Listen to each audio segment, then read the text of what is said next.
Okay, good. Welcome to another edition of Trail Runner Nation. My name is Scott War. And I'm Don Freeman, and we're happy to be here today, Scott. We are? We are. Most importantly, because we're bringing to this podcast one of our very dearest friends, Brian Chontosh. And let me tell you a little bit about our friend, Brian. You most know most of these things, Scott. There may be a few people out there that don't. And for you, Tosh, sit back and listen to kind of a piece of your life. Okay. Wasn't there a TV show, This Is Your Life? Is that what this is, Don? That's right. Exactly that. Brian is a retired major in the United States Marine Corps. He's the founder of the executive director of the Big Fish Foundation, where they help retired veterans and help them put their lives back together if they need it. So he's a big giver. He's participated in the CrossFit Games, finished second in 2009. He participated in the USA National Adventure Racing Team, and he has some great stories with that. He's a trail runner, and we met out on Tahoe 200 race and became good friends there.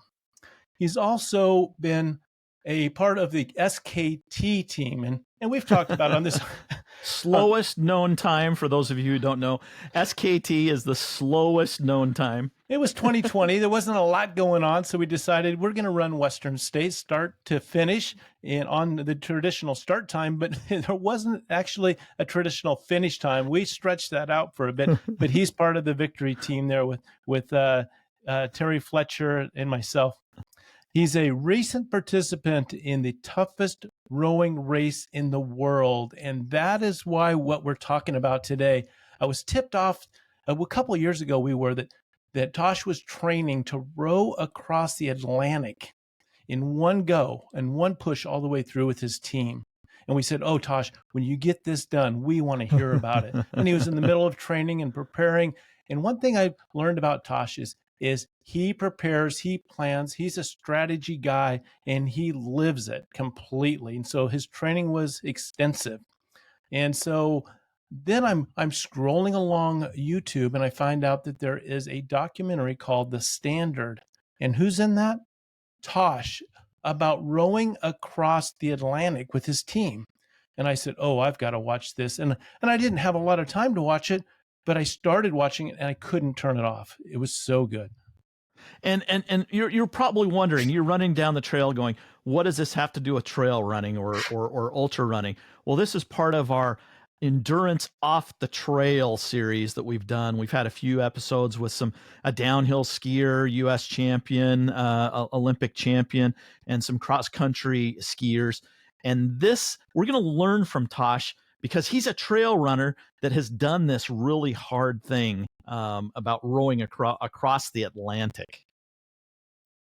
My first question, Tosh, give us an idea. I'm glad you said that, Scott. Oh, go ahead.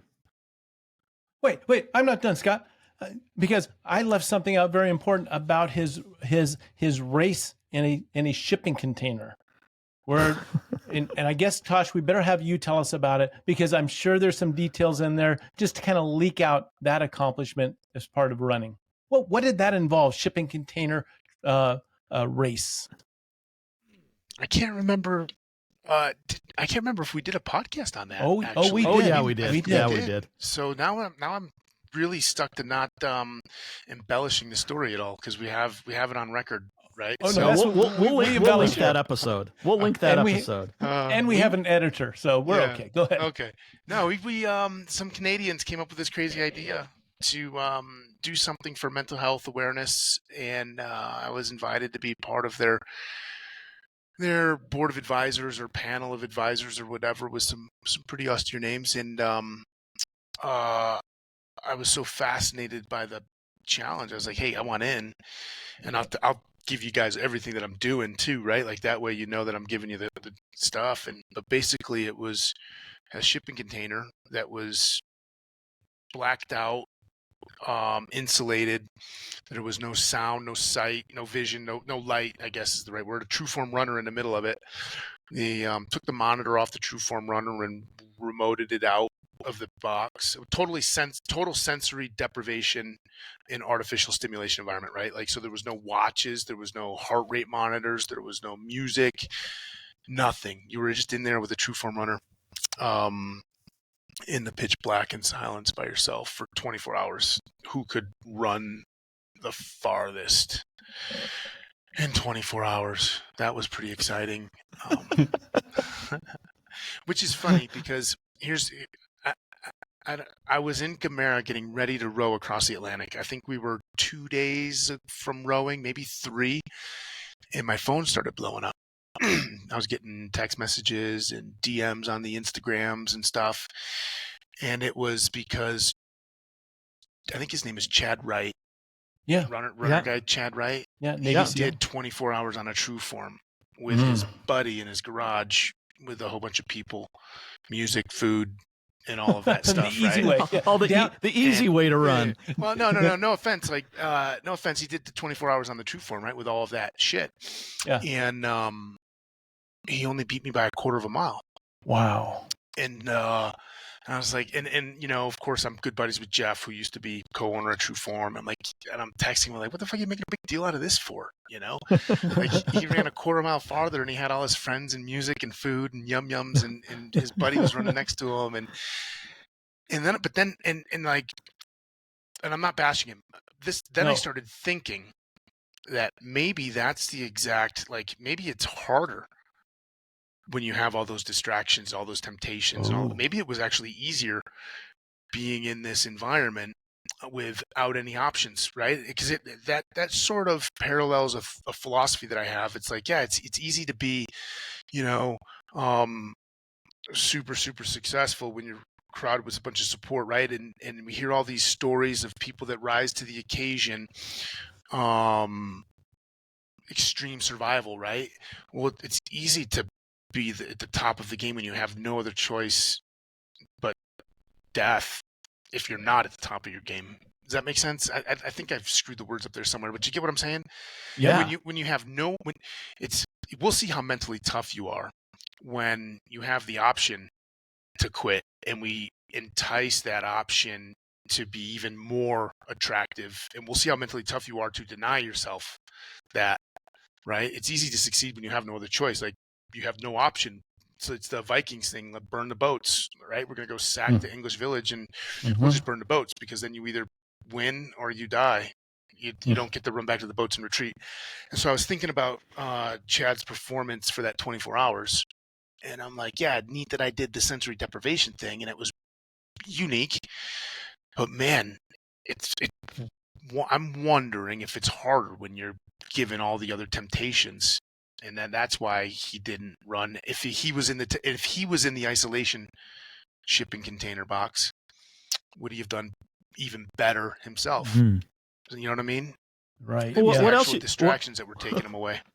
What else are you going to do? Sit down? Nothing else to do, right? There's nothing else to do. You might as well run. Yeah.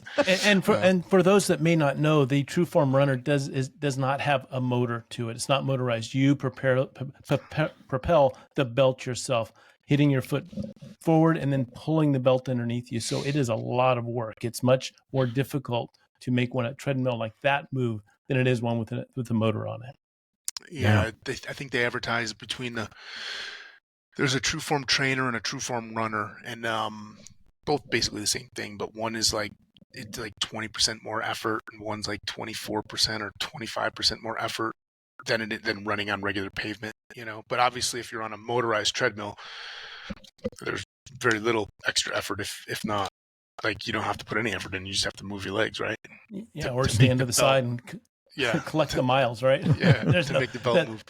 That belt stops. You step to the side, the belt stops and quits recording mileage. So it keeps you true. Yeah. So obviously, Tosh has done these amazing endurance events, and then we find out about this row across the Atlantic, and he has put together a team or was invited to tell us about this race. I'd never even heard of this race. How did you come to know about it, Tosh?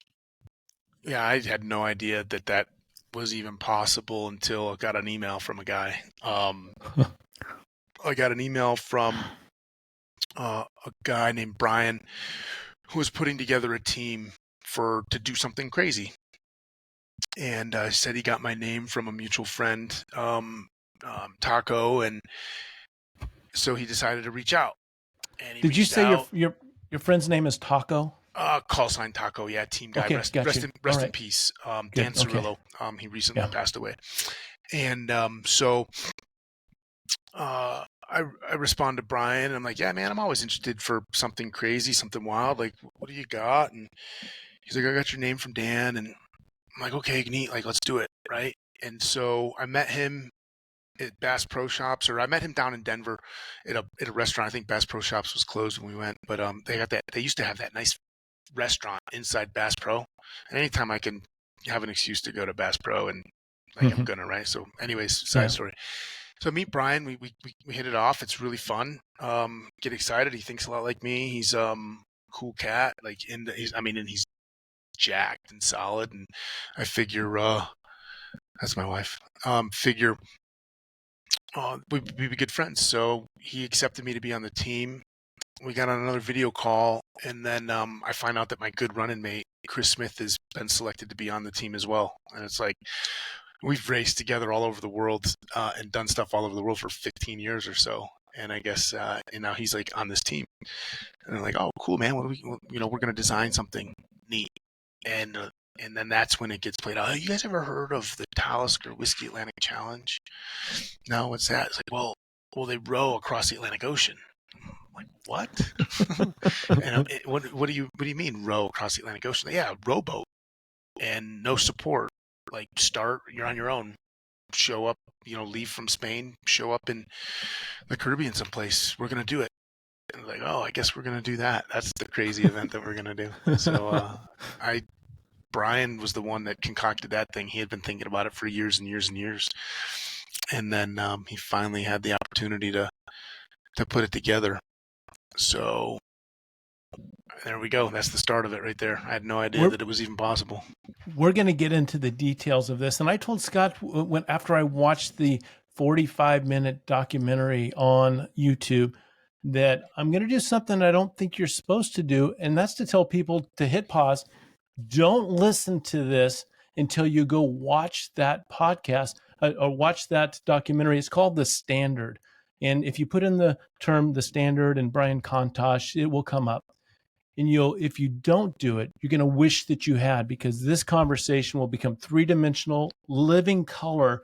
When you watch that, Tosh's comments are going to be real and mean something, because what these guys have done and what they're going to do is incredible. So his comments will mean so much more. So that's what I encourage people to do. Hit pause, watch the show twice, and come back, because that's what I did. I watched it twice. It's that good, Tosh.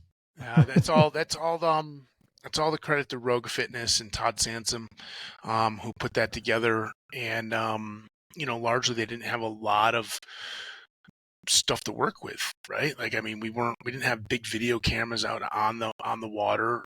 We were alone in the middle of the ocean for days and days and weeks. We had some GoPro, but when it got really exciting out there, weather and waves and equipment failures and stuff, the last thing you were thinking of was start recording, right? Because we weren't there to do a document.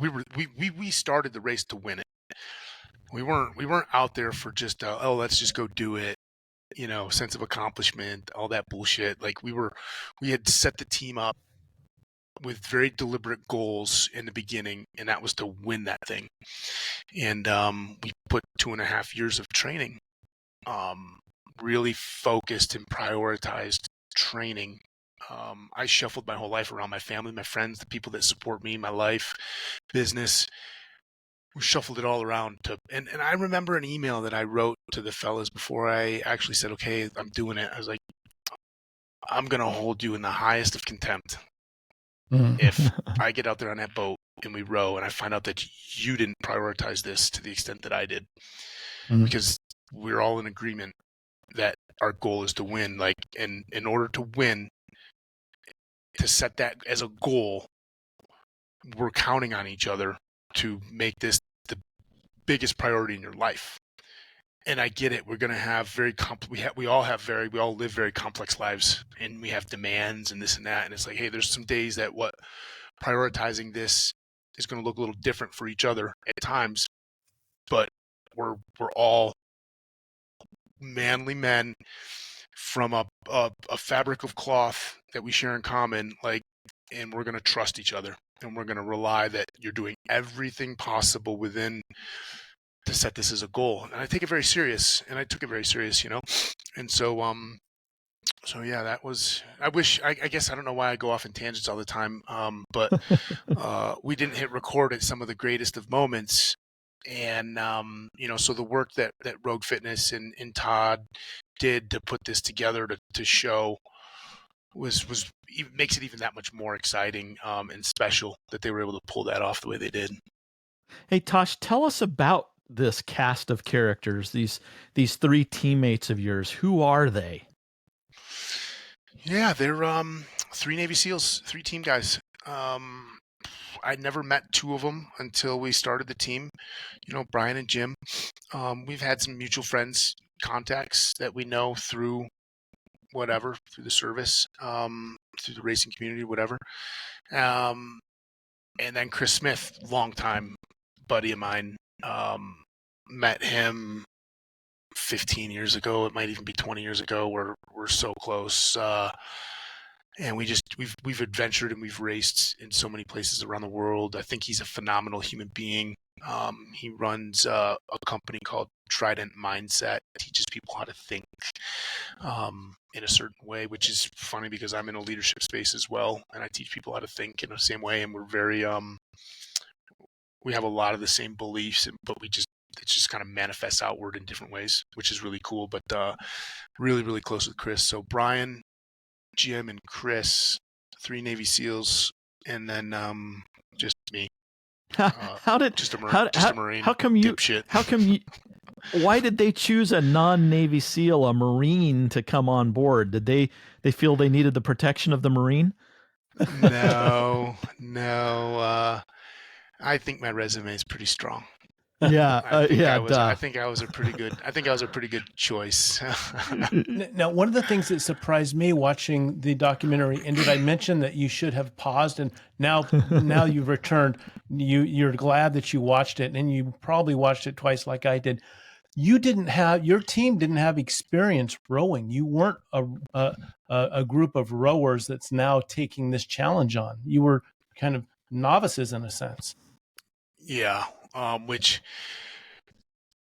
had zero ocean rowing experience. The fullest extent of anybody's experience would have been whitewater rafting and doing some kayaking, maybe some inshore sculling, but nothing to this degree. Zero. And I don't think any of us really enjoyed or had like this affinity for rowing. Right? Like, I mean, I've spent hours on a Concept 2 rower, and I really enjoy the Concept 2 rower, but we're talking about being in big blue water in a 25-foot boat,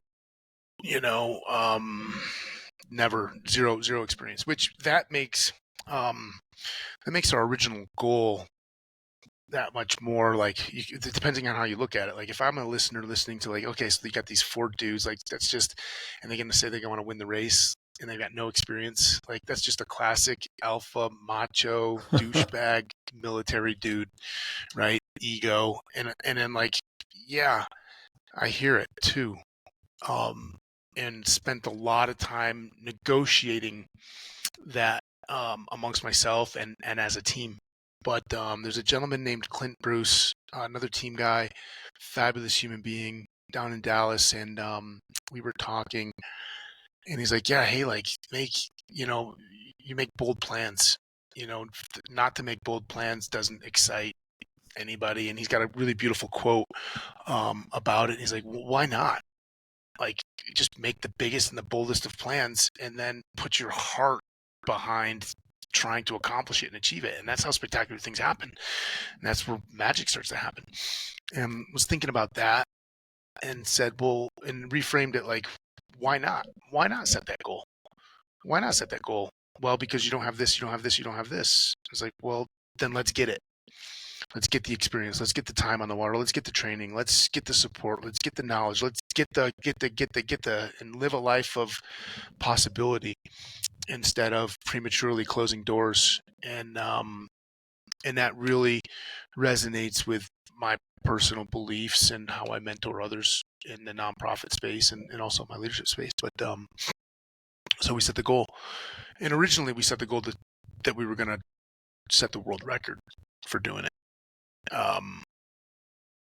Even though, and here's the thing, it's like, yeah, hey, like to spend 30 days on a water crossing an ocean to set a world record, you can control a lot of things, but there's also a handful of things you can't control. It could be a phenomenal weather year. It could be a really poor weather year. You'd have no control. And I'm okay with that in my goal setting strategies, right? And there was just one person that just couldn't grasp that, and that's totally okay. And we renegotiated our goals. And I think we renegotiated our goals prior to the race smartly and fairly and totally fine. But I just don't like the precedent that sets to, okay, now it opens up Pandora's box. Well, now we can renegotiate the goal again. Now we can renegotiate the goal again. And, armchair quarterbacking it, that's exactly what happened. But either way, I think it was well within our grasp to win that race that year, and we didn't do it, and it's still okay. It was phenomenal race, phenomenal experience, the lessons learned, what we accomplished.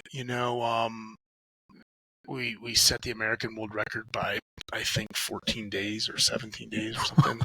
Wow. All American team. So that close. was kind of cool. It was close, yeah. Well, which makes you wonder about the original record anyways, if you can beat it that bad, but 4 idiots on the boat. But I think we finished fifth. Really, really good race. Learned a lot. And at the same time, like anything, the other side of it is there's a lot left about that race that I still have an itch and I still have a little bit of I need to solve something, figure something out still. And so I have a question. If I'm listening to this, Tosh, I'm trying to picture in my mind what this boat looks like. Is it a canoe with 4 guys and oars, or just kind of sketch out, 3 up, 2 places to sleep? I mean, tell us about what you're looking at and describe that, and then we can move on to Scott's good training question. Okay, great. Yeah, 25 feet long, 25 and a half feet, 5 feet and some change wide. Not very deep. There's a cockpit in the very front and a cockpit in the very back that fits 2 people each in a very compressed space, with a hatch that you close so you can get out of the elements and get out of the weather. All your gear's kind of in there, and then it's an open deck, open wet deck, right? So waves crash over the top, and it has ports that drain the water out the sides and stuff like that. So, and there's 3 rowing stations. Just under 100 square feet of open space on the deck itself, and 3 rowing spaces in line with each other. And so it's kind of like the layout of the boat.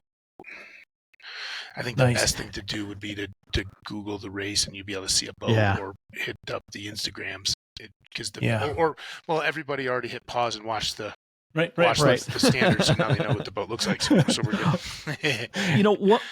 One of the things that they talked about, and it was a little bit later in the video, that I was scratching my head going, okay, who's on the rudder? And I guess you have like an autopilot or whatever that's keeping you on track, that's dynamically changing the rudder for the course that you put into the computer. Is that right? Yeah. So there's an auto tiller.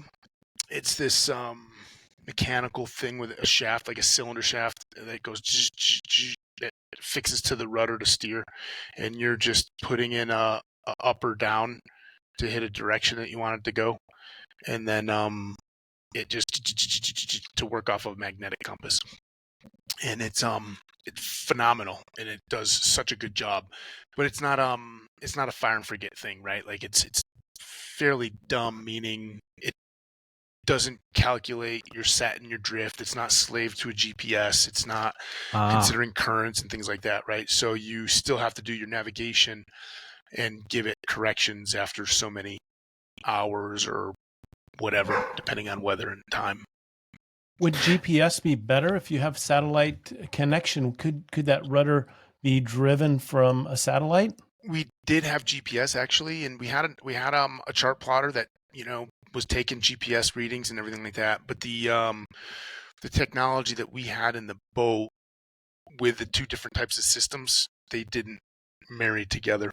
I don't know if other boats decided to do that or not, but we wanted the auto tiller that we had was like the latest and the greatest, the bee's knees. So we chose that one because we wanted it to stand the rigors of what we were facing. A lot of the other auto tiller manufacturers, a lot of the other boats would use, they would bring 3 auto tillers and they would rotate them because they would be getting worked so much. We only needed to bring 2 auto tillers, and I'm glad we brought 2 because we broke them both. We had to fix one of them. So, hey, I want to back up. I want to back up just a little bit, Tosh. We know that you live in the mountains of Colorado. How did you get the experience of rowing on the ocean living in Colorado? Did you take lots of trips to the coast and with your team and say, hey, let's go for a half a day row out on the coast, or how did that all work? Yeah, great question. We when we purchased our boat, we had it shipped from the UK to Amelia Island, Florida. So right there near Kings Bay, Georgia, the border of Florida. Most people know where Amelia Island is, I suppose. Northern Florida on the Atlantic coast. And every 5 to 7, 8 weeks, the whole team would fly to Amelia Island and we'd spend a week there and we would train. It was expensive to do it that way, but we had phenomenal sponsors, Rogue Fitness, Black Rifle, and XIT Ranch, Concept 2. We did a couple fundraising drives, but we had phenomenal sponsors to be able to make this possible for us. And, Jim flew in from Montana, Chris from DC, Brian and I flew in from the Denver airport to Florida, and we would do that probably on average every 6-7 weeks, for a good week of training. One of the scenes in the video I noticed, I think all of you, were wearing seasickness patches. I didn't wear none of that shit. Don't do that to me, Scott. I actually noticed. Take it back. I'm not letting you do that to me. Not on this podcast. I did not wear a seasickness patch. I assumed you had one on the other ear that was not pointing the camera. The other 3 did. And I was thinking, okay, I'm not prone to seasickness, I don't think, but being in a 25-foot canoe, I'm going to call it a canoe, for 30 days, I would be like chumming the waters for sharks. I mean, I'm sure I would have lost myself many, many times. How serious was the seasickness part of this? I don't want to sound like a dick, right? Like, I just didn't get seasick. I just don't. I don't get seasick. During training, the fellas got sick quite a bit. Some of them worse than others. And so we explored different options to avoid that. And they had these patches, and then we had like a pill as well that you could put under the tongue. So we got a lot of training on big water during our training cycle, right? So that helped a lot of it. And then what they say is the first 3 to 5 days is the worst for seasickness. So when you leave port, the best way to fight the seasickness is to have your patch on ahead of time. I've trained quite a bit to be familiar with it a little bit to get some comfort. You can't really out-train it though if you're predisposed for it. And then to have some fresh food options with you. And understanding like the fresh food options would be perishable, but it really was to just be able to eat and keep up your nutrition while you were sick instead of the dehydrated meals, which put some stress on your body, right? And so we did that. We packed some fresh food for the first couple of days. The fellas were on their patches for a couple of days before we went on the water.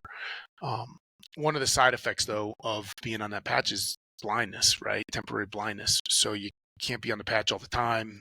Can't be on it too soon. And so there was like some concerns, like we don't want people to go blind or whatever. And I'm like, well, then wear the patch. But no, we were fortunate. We never had any bouts of violent seasickness. I think we were just smart. We did a lot of things right. Dumb luck for a lot of it. Some stubbornness that our military backgrounds probably afforded us. And then we had a phenomenal campaign manager, Angus Collins. Like he's the Nolan Ryan of baseball, but he's that of the ocean rowing community, right? Like he's that legit.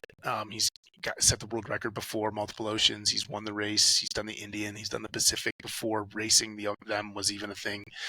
So we able to contract him as a campaign manager, and so a combination of those three things allowed us to be successful in a lot of ways that we wouldn't have otherwise been able to be.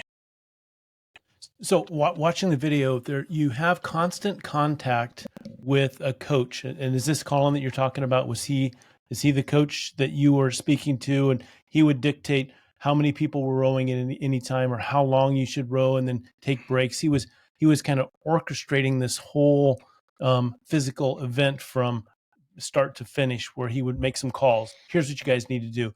He's watching all the other boats and seeing where they are placed within the race on a screen, and then making predictions based on his experience, watching the currents, the competition, and making some calls out to you guys. Is that what I saw? Is that true? That's exactly it. Angus is our he's in charge of everything.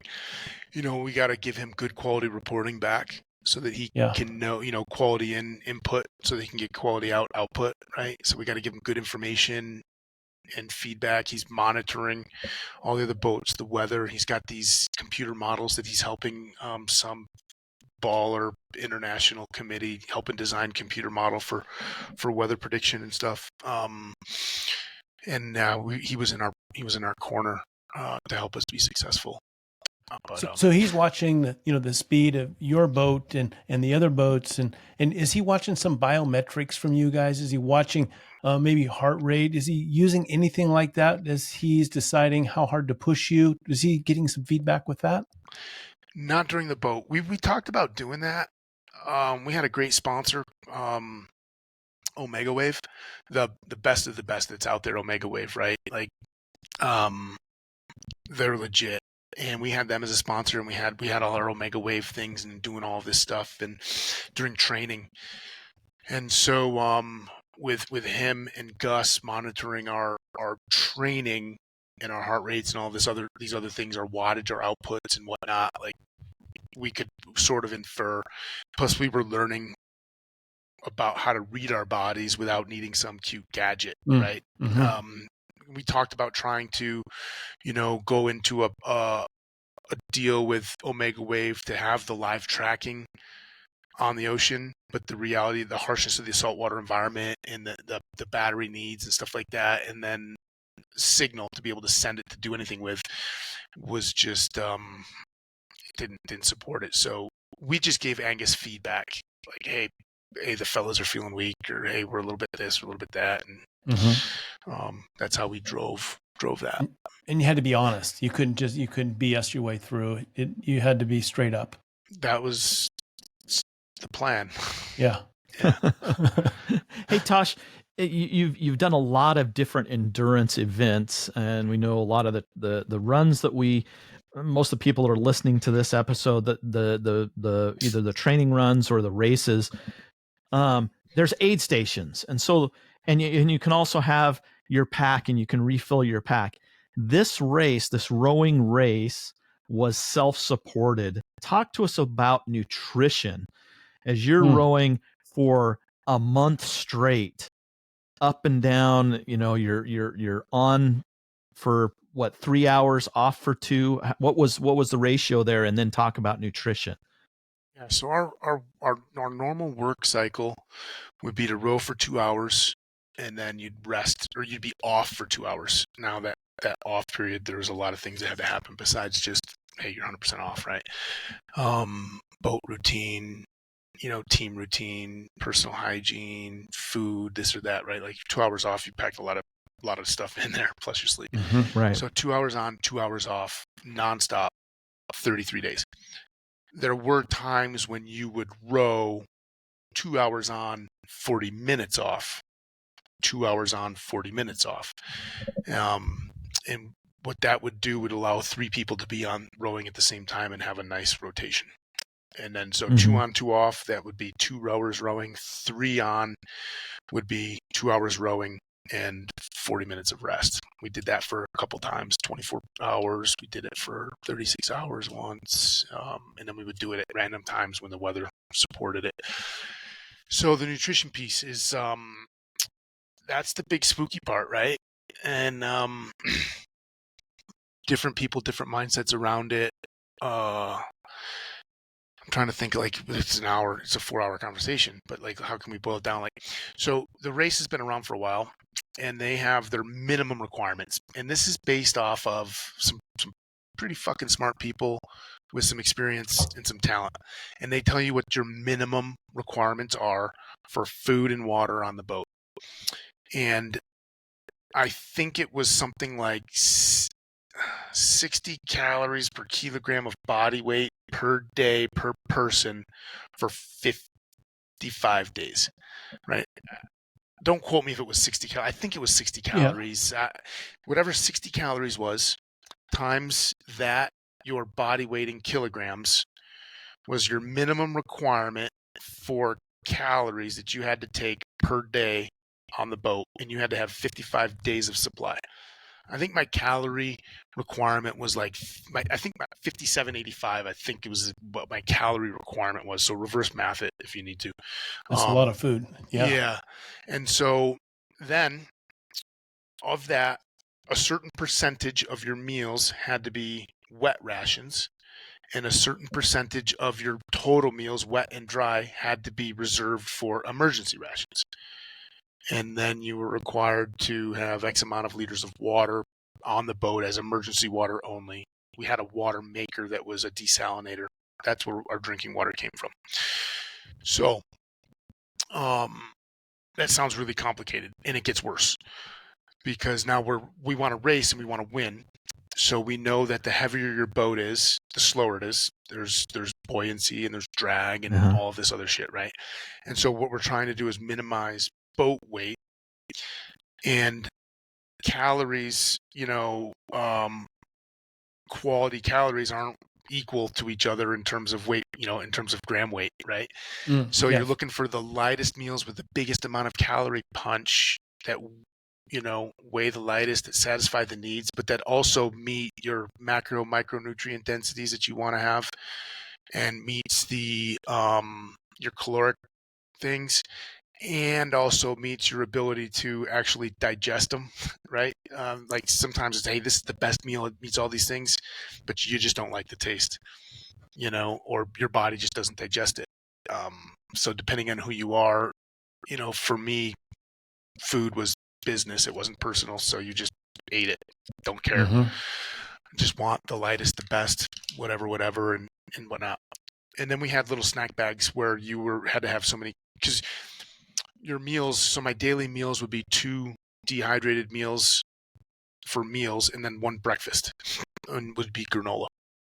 And that would be like my meal complement. But that's not 6,000 calories. I went in there with 6,200 calories was my budget. The minimum was 5785. I went in with 6,200 per day. Of my dehydrated meals, that's under 3,000 calories, right? If you're buying the really, really dense, the big, the 2-serving meals. So then I got to make up those other calories. And how do you do that? Well, with olive oil, MCT oil, peanut butter, some yum yums, some treats, some snacks, some beef jerky, candy bar, Snickers bar. Brian ate more my Snickers bars than I did. Hey, Brian, if you're listening to this, just Brian, a shout out to you, Brian. I put amino fuel in there, protein powders, to get up to my 6,200 calories per day. And that's how I went about business. And generally speaking, that's how we all did it, but everybody's meal plan and everything was based off of them uniquely as individuals, because we are different types of performance machines. And so I approached, so we as a team brought in a nutritionist, phenomenally smart dude, knows some shit, from New Zealand, right? Like, he's the guy you want on your team if you're an Ironman guy. Yeah. Right. The needs of an Ironman athlete are much different than the needs of an ocean rowing athlete. And so he was brought on to do some advice to the team, but it wasn't making sense to me based off of my experiences. My volume of experience, my body of work, my beliefs, and what I already know about my body. And so I brought in this lady, Cassandra Hobart, who's fabulous. And we just talked about different things that were aligned with what I believed in fueling, right? Switching from a very carb fueled to a fat, and having to spend 6, 9, 12, 15 months building my fat utilization factor up and being able to be, a fat burner instead of a carb burner, and all of this stuff, right, to get converted. It's not just like people say, oh, I'm fat adapted. Well, but why? Well, because I've been eating just fat and no carbs for 3 weeks. And it's like, yeah, you're not. Like, to be truly fat adapted for performance, it takes months, like better part of a year. And so I had a different strategy for my fueling, and to each their own, But that was the nutrition piece is the biggest source of stress for a lot of people, and it should be, But I think there's different ways that I think that it wasn't really a source of stress for me. I wasn't psychologically, I wasn't emotionally attached to my food, right? And it's hard for some people not to be. But the fueling piece, and I tell you what, like, you want to be a better trail runner. Like, think about your fueling as if you don't have aid stations. Think about that for a little while and practice that for a little while. And I'll tell you what, it'll change your game. And when you roll into your aid stations, when you're on your long 200 milers, 300 milers, right? Because that's what we do, this community for the most part. It will change the way you look at those aid stations, and you will use those to their fullest of benefit and capacity for you, because you understand your body a little bit better, a little bit more. But I don't know, man, that was one of my huge takeaways. Like, I'm getting back into the ultra running again, and now I'm learning like what I use from the ultra running community to inform me for the row. And then what I learned from the row to be able to use, like, I just did a couple things, and all I ate was dehydrated meals. And I was great. And it's like, really? Like, why would you do that, Tosh? Well, because I want to test it out. I want to see. I'm not saying it's the right answer, but I'm saying there's something there, right? There's something there. So many questions, Tosh, that jump into both Scott and I's head, I'm sure. And then after that statement, it took all those other questions and chased them away. There are things that you learned from this event that made you a better trail runner. What did you bring from the row back to the trail, and that's going to make you a better trail runner, from not only nutrition, but maybe pacing, but maybe, any of the aspects of running that we do? What did you bring back from the Atlantic? Yeah, I don't know if I want to share them because I want to be more competitive. No, I'm just joking. No, you're such a good guy. No, I'll share anything and everything with anybody. Yeah. I'm not wired that way. You know that. Right. I think the nutrition piece is a big one. I already had different thoughts around it. I mean, we do. I think your community, Don, Scott, like, already thinks about things like, when Courtney Dowalter can go into an aid station and eat a cheeseburger and be like, that's her fuel. Like, she gets it, right? Obviously she gets it. She's the best. You know what I mean? But for how long do people poo away from that? No, I have to have gels, and I have to have this special organic, non-GMO, vegan, this clean, something. And it's like, you're actually fucking yourself up by doing that for what we're doing. For lifestyle, maybe. Yeah. But for performance in this arena, definitely not. And so I think the nutrition piece, I think what we talked about a little bit before with the isolation container challenge, and what I'm playing with right now, when you have distractions, it actually reduces your performance potentially, right? Temptations, and just kind of looking at how people worked and operated on a boat at times here and there. And it's like, this distraction is actually making you perform less. And the way your words in your head, like, oh, but it's something that needs to get done. Well, no, it doesn't. And if it does need to get done, not by you, but you're attacked by somebody that's off shift. And then the conversation, well, I don't want to wake them up because we're on a rest time. It's like you rationalizing fixing this when your only job is to row. Mm. When you are sitting on your seat with the oars in your hand, you have one purpose in life. One. Row. If you see something else that needs to get done, communicate it and let the person that's not rowing, right? Mm-hmm. And I've been playing with this a lot in my observations of my teammates, but in my self-reflection observations of myself, and remembering when I was pulled and tempted to, oh, the sun's out, it's really, really hot. Like, oh, it'd be a great time to stop rowing and pull out the sunblock and spray myself down. And I would use that. And it's like, yeah, hey, Tosh, or the better thing to do to be a better person would have been to wake up 2 minutes earlier and lube up before your 2-hour shift, or you knew the sun was going to be out, to wear your long sleeve hoodie before you came on station, instead of having to let yourself have the temptation to stop so that you could put your shirt on. But your mind, when you get into these places of long, repetitive, repeated, like you're beaten down, your head is constantly decaying, you grab onto these distractions. And I'm learning that, and it's like, yeah, you want to run the Moab 240 and do the best you can. Like, don't bring all this other shit that's going to pull you, right? Like, to get you to stop. Don't have a sleeping bag waiting for you at the aid station, because guess what you're going to do? You're going to use the sleeping bag, or whatever the case is, right? Like, if you want to truly see where your performance is, spend time developing capacity. But how about spending a little bit of time focused on removing potential distractions and temptations from your plan and from your strategy? When you're in the seat, row, because that's your job. And the name of your team, for those that maybe have missed it and only watched it twice and didn't get the third time around, the name of your team? Shut up and row. Shut up and row. That's all you had to do. When in doubt, just shut up and row.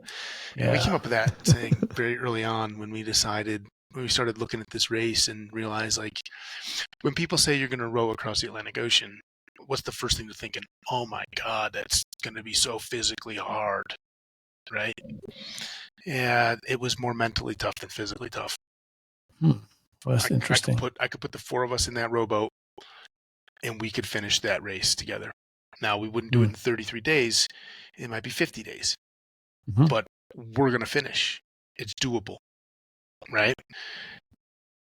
I believe that physically. Mentally, different story. Different story. You don't know if one of us would crack during the process, but our bodies could physically make the journey. Would our mind show up with us? Yeah. And we would work that for sure, but like, it's physically possible for anybody to row across this ocean. I believe it. Funny thing is, Angus says, yeah, you could just launch the boat and it'll make it across in like 57 days on its own. If it takes you longer than 57 days, you're actually working against nature. You're not taking a straight course. Yeah, right. But it's the mental. I think the mental part was 80%, 90% of that, 80%, 74% of the race was mental, right? Like, to truly, but to keep my conversation in context too, right? I was part of a team that wanted to win, right? So people listening, just take that with a grain of salt a little bit too. Like, there's other people that row for different reasons, and they're all beautiful, wonderful reasons.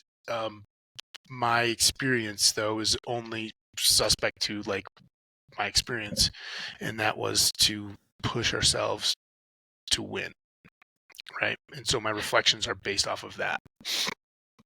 Tosh, put that in perspective for some of our listeners that have run 50 miles, 100 miles, let's say 100 miles, where a lot of it is mental.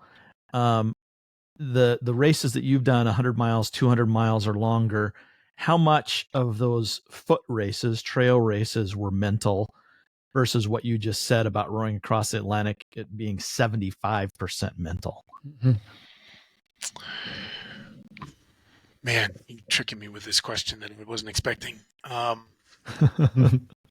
think the Tahoe 200 Dawn, when we first met, that was mentally for me than any trail run or anything. Well, Arrowhead 135. We've talked about the Arrowhead 135. We're not going to go down that road tonight. Mentally got me good twice, 2 years in a row. Like really physically it was tough, obviously, but mentally, and I don't know if it was just me because I was dealing with my own personal shit, but it is a very mental race. The Tahoe 200 when we met was very mental for me because deconditioned, wasn't really in running shape, up and down, up and down, up and down. 200 miles, it's twice as long as anything I've ever done. Barely made it through the Javelina 100, right? I barely made it through that the year before, which that was the race I did because I wanted to start getting into the Western States. I had this in my head. I wanted to go for the Western States, and you have to have a pre-qualifier. And so Mossy said, "Hey, do the Javelina 100. I'll come out and I'll be your support guy." And so I did. And then obviously I didn't make it to the Western States, but that opened up the door to try Candace's Tahoe. And the Moab 240 wasn't that hard for me mentally. Because it got conditioned, So I'm beating around the bush here, not answering your question, Scott, because I'm not sure where I'm going with it. I think it's when you have a certain set of goals. Depending on what your goals are is what's going to make the events you do more mentally tough or not. That's a golden nugget right there. I think that's what it is. If you have your goals more specific and outlined and written out, you can deduct an amount of a percentage of the mental strain. Yeah, right? Yeah. And I spend a lot of time with clients that think they're coming here to get some advice and mentorship or training, and we do. I give them that, but they're surprised at how much time we actually spend at something they never expected me to spend with them. And it's like, well, why are you doing this training? Or why do you want? Or what do you want to get out of it? What are your goals? What are your needs? How are your needs and your wants? Two separate things, but your mind is conflating the two. Like, we spend a lot of time on that front end because I know that that's the first thing that your mind's mind is going to start attacking when you're cold, wet, tired, dark, damp, hungry, pissed off, bored, right? So I spend a lot of time there. I have this concept called the mind's mind. Yeah. And that's what I focus on for my training. And I know what that thing is going to start attacking first. So let's start to protect those things by doing the diligence that it's going to go after first and harden those things up to make your experience of whatever you're trying to endeavor towards easier or less mentally rigorous, or so that we can have the seeds already pre-planted against that mind's mind when it decides to start digging. You've already got I've got the defense to this. I've got the defense because I already know what it's going to do. I already know the way it's going to go because I've been there. In fact, not only have I been there, I keep putting myself there all the time, day after day or week after week, event after event still, right? I'm not the guy that does this event and then it's like, hey, now for the next 50 years of my life, I'm never going to do anything. I'm just going to live one race and then tell everybody I'm an expert, right? Like I just keep putting myself through these things to continually validate, to continually keep them fresh so that I can leverage them for others. I think one of the things that we've talked about, I know we've talked about it just on the trail, that your goals have to be defined. Yes, your goals have to be bigger than the challenge that you're up against. So when that comes at you, you have to be able to confront that problem with your goal. If your goal's bigger, it'll knock it over. If you don't have a goal defined, as Scott was saying, if you don't have that goal defined, the challenge will come and it will walk right over that goal because it didn't even exist. Your goal has to be big and bigger than any challenge you come across. When that's the case, you can outthink it, figure it out, maneuver around it, or at least last until it goes away. Because there's a certain amount. I think it was Tosh that told us one time you give a problem a certain amount of time, and after that, it's done. Yeah. Your goals. I'm sorry, Scott. Real quick. Oh no, you go ahead, Scott. Yep. This is your show. No, I just have one quick comment. Scott, he's our guest. I want to reiterate what Tosh said as it relates to what you were just saying, Don. The golden nugget I got out of what Tosh just said is, if that goal is big enough, the mental part of the event becomes smaller. So if you have the big enough why, the big enough goal, then the mental part gets easier than it would have if you didn't have the goal. At least that's what I thought you said. Let me Tosh. clean myself up a little bit. I Okay. like the concept of bigger. I want to play with that a little bit because I'm not necessarily thinking bigger. I'm thinking really, really well defined, really, really nuanced and picked apart and understood for the essence of it, not just for the glamour of it. How many times do you hear people say, hey, I'm going to set a goal. Oh, this is my goal. Oh, wow, that's really cool. That's really cute. Like, oh, hey, neat. Like, it's the glamour of the goal, right? The novelty of the goal. And that's important, right? It has its play, but its play is only as so much as it allows you a stepping point to dig a little deeper into what is the spirit? What is the intent? What are the ingredients? What is the composition that's going to make that goal, right? Like, how am I trying? I did not articulate that well.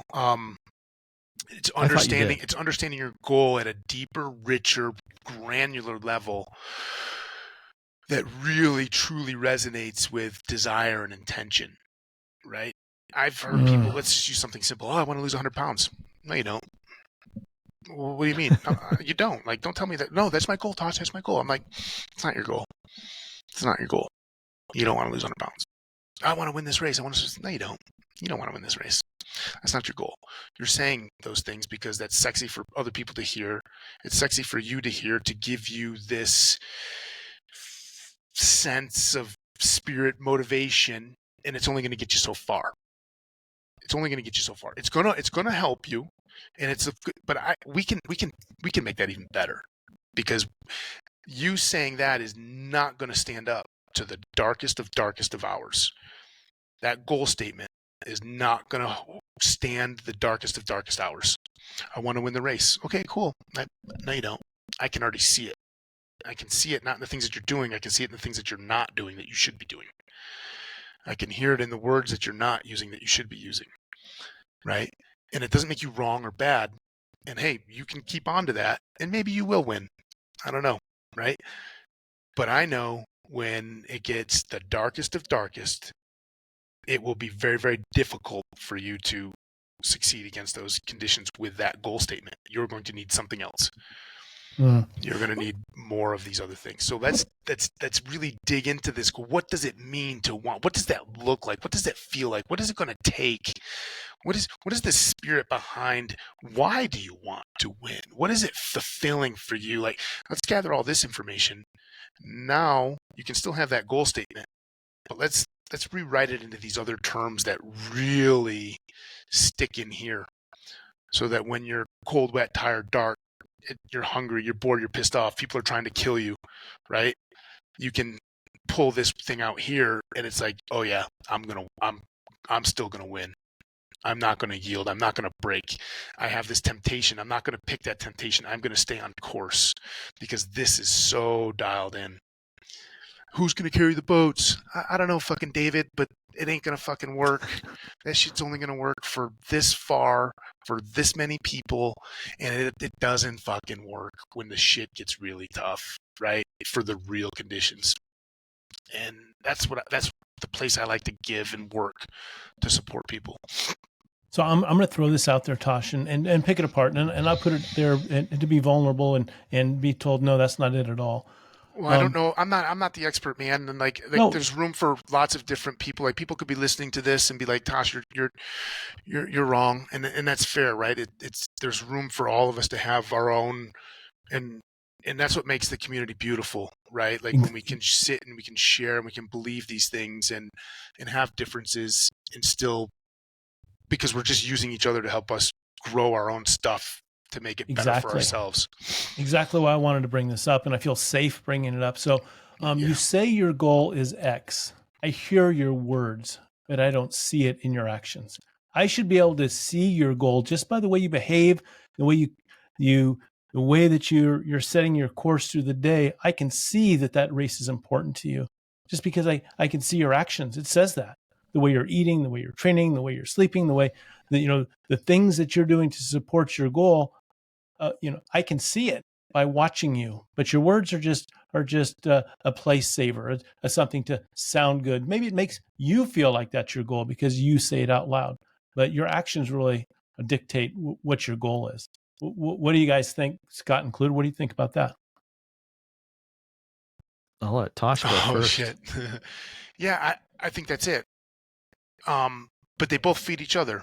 Sometimes our words, the hype, can help drive our actions, and then the actions help generate momentum that feed that cycle, and then we continue to reinforce with the words, right? It can feed that way, and that's beautiful, right?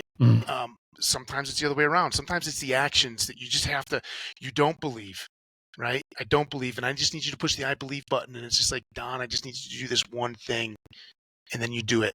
And there's this feedback mechanism. We can't explain it. We can't see it. We can't measure it. Mm-hmm. And then the next day, it's like, hey, Don, I just need you to do this one thing. Well, I don't understand that. Hey, don't worry about trying to understand it. Like, just do the action. And you do the action. Then all of a sudden, it starts to feed a belief system. And then it feeds the action. And then it feeds the belief system, which feeds the words, which continue. And it can reinforce that way. So yes, I believe both. But there's oversight right now in a lot of this space, and it's all about words, and then we take that it's not words. Actions mean everything. Yeah, they do, but that's just the cute pendulum swing back and forth, right? Like, hey, words have no meaning without actions. True, but the pendulum swing, like there's it's a much deeper conversation than just like what you're saying is like, I should be able to see through your actions. I'm also looking at your inactions.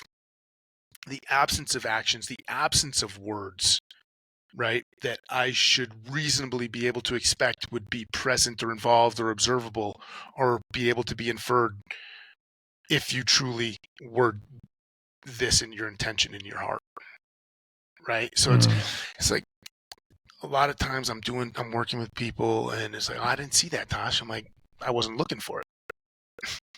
I wasn't looking for that. I was looking for this. It's not there.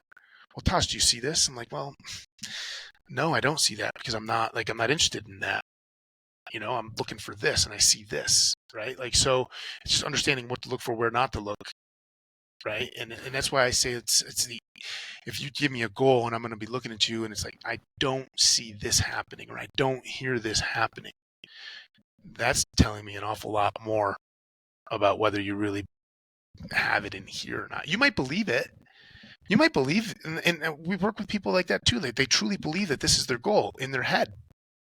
They truly believe that in their head, and they're working towards it. But when you're talking to them, it's like you can tell that it's their head talking and not their heart, not their spirit. And helping people understand that your heart and your spirit also have voices and they need to be heard and listened to. It's part of the team, right? And then by listening to all of that, then we set our path forward. We set our goals. We have our internal and external motivators, our drivers that connect with those things, our mind, our heart, our spirit, to get us through, right? So it's a lot deeper than just saying, oh, hey, I'm really glad that I put that comment out there because I think it added another layer or 10 more layers onto that discussion. And I think that's what we should all do, is not be afraid to voice a question, opinion, and just throw it out there for discussion. Not this is my belief system and you can judge me or measure my worth by my next comment, but sometimes it spurs a good conversation. And so I'm glad I put it out there and got to listen to that comment because I think it was good. Man. I love this because I'm learning. I learn from people's questions.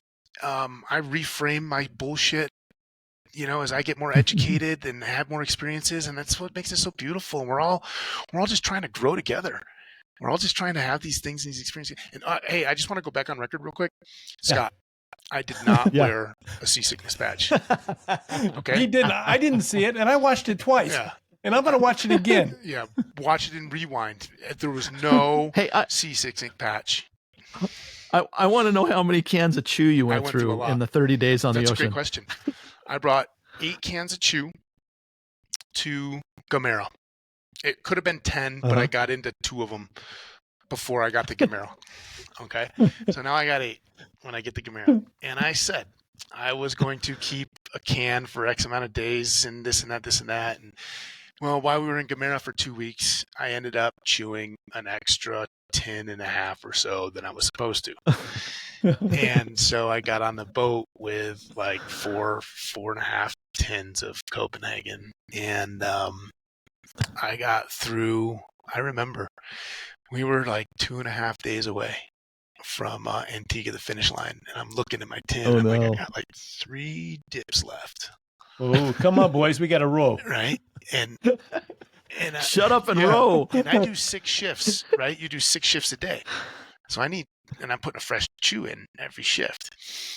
And so I'm like, oh, okay, well, I'm going to go without one for a little bit. I'm going to chew gum, no problem, this and that. And I'm getting down there, and I realize like I am not going to make it.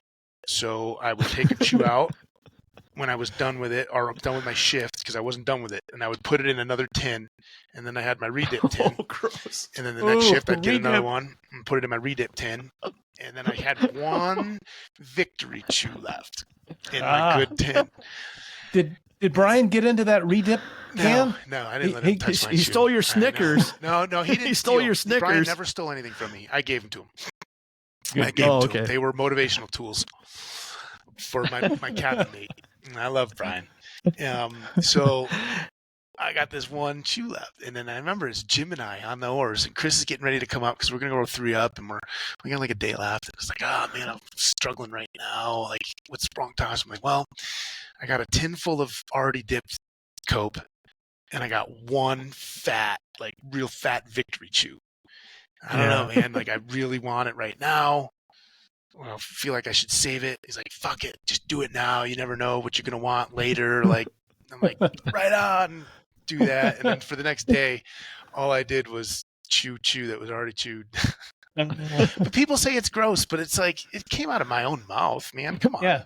you know. Hey, what are you gonna? Come on. Yeah.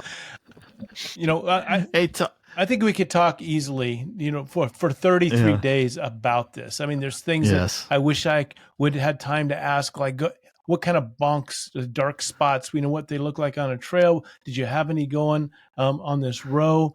But I'll tell you, people need to tune in and take a look exactly what we were talking about. And those that have already watched it know that I'm right. You have to watch it. It's so good. What these guys look like action figures from some, you know, some group of people. These guys are in shape. They're built, and they are true athletes, warriors, truly warriors of the ocean out there. Oh, too kind. We're just 4 idiots trying to do something fun. Learn. Man, it's good to talk to you guys. I could talk for hours and hours too, man. I got another 2 hours if you want, but I just was just good to reconnect when you texted back. I was like, oh man, I haven't talked to these guys in for how long? And it's you been guys a long have been time. always generous and great to me. I really enjoy our company. Fascinating conversations always come of this, and I spend time thinking. Yeah. You talk to Candace much? I haven't. I haven't. I miss her. I miss Candace. I hope she's doing well. You know, we'll get her out there. Get her out there rowing across the Atlantic, and she'd be a good candidate. She could do it, no doubt. Yeah, for sure she could. She just loves running too much, man. I haven't talked to Candace since COVID, and feel bad because she's just phenomenal.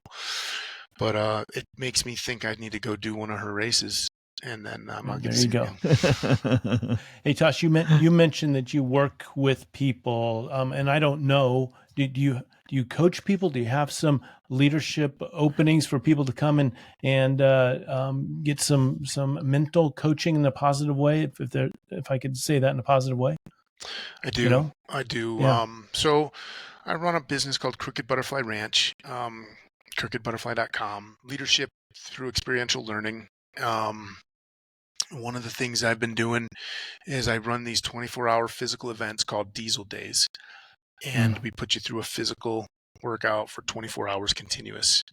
But the reality is it's that's just a physical, it's just a masquerade. It's really a psychological event for you. I spend a lot of time, I deliver my checking in with a left-hand material that I've developed, about an hour and a half long lecture. And it talks about using this left hand, and each finger represents a way of thinking. It's a framework that allows you to be successful against the mind's mind, especially in times of adversity and temptation. And so we do that here at our place in Boulder, Colorado. I'll be doing one actually at Rogue Fitness in Columbus, Ohio this summer too. So on the website, you can see them. You can sign up for one. And I just kind of put them in the schedule when I have time. And then I started a subscription service recently called the Hard Way Project. And basically, I'm introducing my way of thinking, my philosophies through workouts. And the workouts are designed to stimulate you in different ways for physical development, but also, but more importantly, for psychological awareness and development. And it's not a subscription service that is like a program for you to do a workout every day for a month. That's not it at all. There's a workout A and a workout B that have very clearly defined learning objectives. It's built out, it's set up. There's I call them captures, things that I'm cueing you up to be aware to record while you're doing and after the workout. I talk about the intent behind the workout, right? And then, so that's like those two workouts. And it has a hard weight challenge once a month, something a little longer, in the 2-hour time domain usually, or something really physically arduous to stimulate the mind to think and learn and grow. Every quarter we do a really, really long hard weight challenge. And then part of this hard weight project subscription, there's a monthly awareness and habit activity. And what this does is it finds these little places in your life that you're doing things. It's a way of thinking or little habits that are really, really tricky. They're actually components of the mind's mind. And so the tie-in is that we learn a lot of things about our mind's mind in the physical world during workouts, but also identifying where these shows up in your relationships, in your daily habits, in the boardroom, at the breakfast table, right? And so we can tackle my philosophies from two different angles at the same time. And I just sell that as a PDF subscription service. You get a monthly webinar with me. Once a month, we do a video call and we discuss the workouts and the design and the intent and our experiences. And so I sell that as well. So that's where I do my training. But then I always, I've got a couple clients right now. I've actually Team Fido, a shout out to Team Fido down in Florida. They're getting ready to do the C2C, a 72-hour adventure race from the Gulf to the Atlantic. Wow. And so I've been coaching them for 4 months.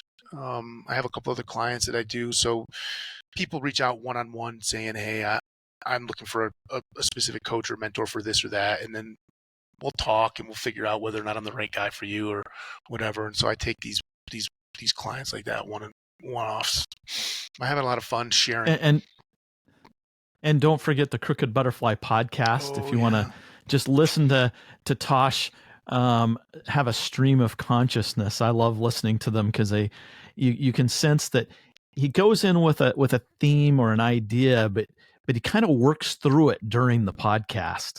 And it's kind of fun to kind of get inside of Tosh's mind and understand how he thinks. It's actually a really fun podcast to listen to. Scott. I got to record one. I told you earlier, I'm going to record one tonight or tomorrow too. I've got something I've been thinking needs to be talked about out loud. So I'm excited to work through. I just try to work through my problems, my thoughts out loud and let other people eavesdrop in for better or worse. And I enjoy doing that. I usually come out the other end a better person for hearing myself, being able to hear my own bullshit or my flaws in the way of thinking or feeling, but also by inviting other people to listen. Inevitably, I get a text message, an email, a DM saying, hey, Tosh, do you think about this? And the audience helps me. So it's been it's been a fun little project. There's a lot of benefits to getting out on the trail and being part of the community. And one of the things that I've taken away and been so fortunate is to meet Tosh and be able to spend some time with him on the trail and off the trail and just, becoming a better person, to Scott's words, because of you, Tosh. And I appreciate that and really have enjoyed continuing our run, even though it started several years back at Tahoe 200. It's been a nice journey, and I'm glad to be part of it. Man, thank you so much. That means a lot. And I share the same sentiments, man. Likewise. And I've just got so excited that hey, I get to talk to you guys and see you guys again. And we got to come up with another one. We got to come up with another thing to do together. let's get an event. Don has an idea. We're not going to let it out on the podcast, but he and I, is on our little runs, we've come up with something that we think may be appropriate for our lives at this But point. we need to know if you're in or not. Just now, you don't get to know. Just, are you in? I'm in. Yeah, you don't get to know what it is. That's how I work, man. I do the same thing, in or out. I'm in. Man, I'm in. I trust you guys, and no caveats. I'm just glad to be on the support crew for this next one. No, your shoes are on, my friend. Your shoes are on. I got a brand new pair of Hokas. Let's wear them out. Brand new Let's pair of wear 'em out. Hokas. Yeah, I'm ready. Hey, Nice. I hope people get out there and watch the Standard. I hope they tune into your podcast, Crooked Butterfly, and then become part of your team that you're growing on, of the mental fitness and growth and learning to become better people. And you're a good leader. Leading from behind, I think was one of your themes, and I think it's a good one. And we appreciate you being part of our community. God bless you guys, man. Thank you.